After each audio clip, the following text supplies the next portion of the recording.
Everyone, আসসালামু আলাইকুম। আমার নতুন একটি ব্লগে আপনাদের সকলকে স্বাগত জানাই। তো আজ হচ্ছে রমাদান ডে 12। প্রতিদিনের মতোই আজকেও আপনাদের সাথে দেখা হচ্ছে ইফতারি করার সময়।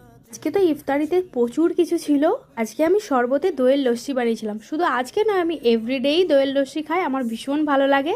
যেটা মেন পার্ট, ইফতারির সামনে রেখে আল্লাহর কাছে দোয়া চাওয়া, এটা হচ্ছে মেন পার্ট, যেটা হচ্ছে সমস্ত ধৈর্য সঙ্গম এখানেই বোঝা যায়।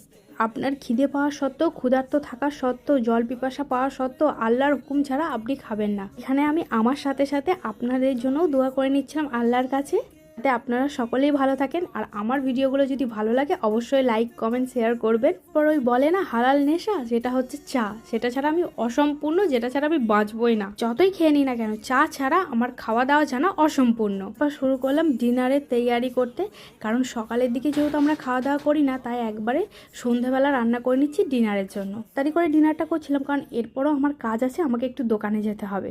রান্নাও কমপ্লিট, আর এইদিকে জিরে আর ধনে গুঁড়ো করে নিচ্ছিলাম একটু ড্রাই রোস্ট করে, কারণ জিরে ধনে গুঁড়োটা আমি বাড়িতেই তৈরি। রেডি হয়ে বেরোলাম দোকানের উদ্দেশ্যে, কারণ ঈদেতে সকলের নতুন জামা পরতে ইচ্ছা করে। আমি আমার সাধ্য মতো কিছু কেনাকাটা করে নিচ্ছিলাম, কিছু মানুষকে গিফট করবো বলে ঈদেতে। এর দিনটাতে এভাবেই কাটালাম। দেখা হবে পরের ব্লগ।